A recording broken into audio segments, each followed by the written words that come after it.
Before we look at Warren Buffett's billions, I want you to answer this riddle. Would you rather have $1 million today or a single penny that doubles every day for 30 days? I want you to go to the comments right now and post your answer there. Don't look at the other comments, just think about yours.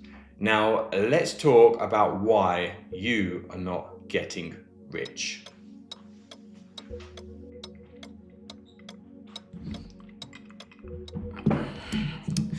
Now, if Warren Buffett had retired at the age of 65, like most people, you would have probably never heard of him. At the age of 65, his net worth was around $3 billion, which, if you think about it, is really quite incredible. But today he's worth over $130 billion. So if you do the maths, that means that 97% of his wealth was created after he was technically a senior citizen. Now, we've all been told that to be rich, we need to be faster, we need to be louder, and we need to hustle harder than the person next to us. But Buffett's real advantage wasn't a secret algorithm or a high-speed trading desk. It was the one thing we're all terrified of: waiting. Now today, I'm going to show you why your hurry is actually your biggest expense and how to build a life where time does all the heavy lifting for you. Now, most people think that wealth is linear. They think that if they work twice as hard, they get twice as much today. But money doesn't move in straight lines, it moves in curves. Now, at the start of this video, I asked the question to a riddle. Would you rather have $1 million today or a single penny that doubles every day for 30 days? Most people would take the million. The reason why is because they want it now. But let's look at the maths of the penny. Now, on day one, you'd naturally have 1p. On day two, you then have 2p. And then on day three, you'd have 4p. So let's imagine we kept this going. On day 20, you've now been doing this for nearly 3 weeks. You've been disciplined, you stuck to it, and you've been patient. And your penny is now worth $5,242. Now, this part is called the Valley of Disappointment. And this is where 99% of the people quit. They look at their $5,000 odd and they say, this is not working. But watch what happens next. On day 25, this then turns into $167,000. And on day 30, it's going to be $5.3 million. The big win only happened in the final 10% of the timeline. So wealth is very much backloaded. If you quit on day 20, you don't just lose the $5,000, you actually lost $5 million that was waiting for you 10 days later. Now, we very much live in a culture of right now. If anyone can guess what I've got in this drink, by the way, please put it in the comments. This is fabulous.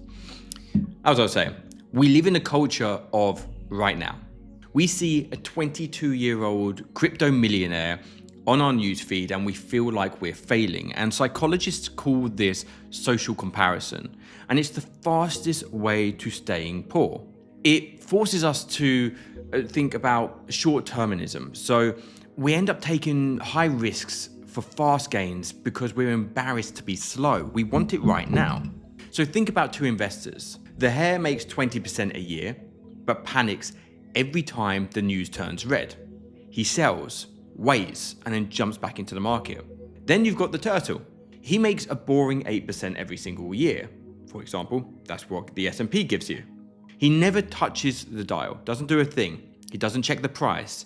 He just stays in the game. In 30 years, the turtle owns the hare because the hare was paying the ego tax fees, taxes, and the cost of being wrong. Insecurity is expensive. It makes you sell your future to pay for a present you don't even like. So you need to start learning how to be the turtle. Now, there is a concept called the Lindy effect, and it suggests that the longer something has lasted, the longer it is likely to last. And this very much applies to your habits. If you've been disciplined for 10 years, you are likely to be disciplined for the next 50 years. Buffett didn't just buy stocks. He brought his own sovereignty. He spent 50 years reading 500 pages a day while the rest of the world was shouting. He wasn't waiting for money to start his life. He was living the life he wanted while the maths took care of all the rest. He understood that if you took control of time, you are already wealthier than a billionaire who is a slave to his own schedule. Now, if you want to stop the hurry and you want to start compounding, you need a roadmap. And here are the 3 steps that you can take in the next 30 days. So, step 1, define your enough. If you don't know the finish line, if you don't know where it is, you will never stop running. Wealth isn't a number. It's the moment your passive income exceeds your desired lifestyle. If you don't define that number, your ego will just keep moving the goalpost further and further and further back. Step 2, automate the boring. Willpower is a declining asset. Don't try to save. Set your investments to happen the second your paycheck hits. If you never see the money, you never have to choose between your future and a new pair of shoes. Step 3, this is what you call the 10-year test. Before every major purchase that you make, or every major emotional reaction, just ask yourself, will this matter in 10 years? And if the answer is no, then give it 10 minutes of thought and then just move on. Protect your peace like it's your portfolio. And likewise, if it's an item you're thinking to buy, give it 30 days before you go ahead and purchase it. And see if in 30 days you actually still want that thing that you wanted so much in the first place. And quite often you'll find you don't.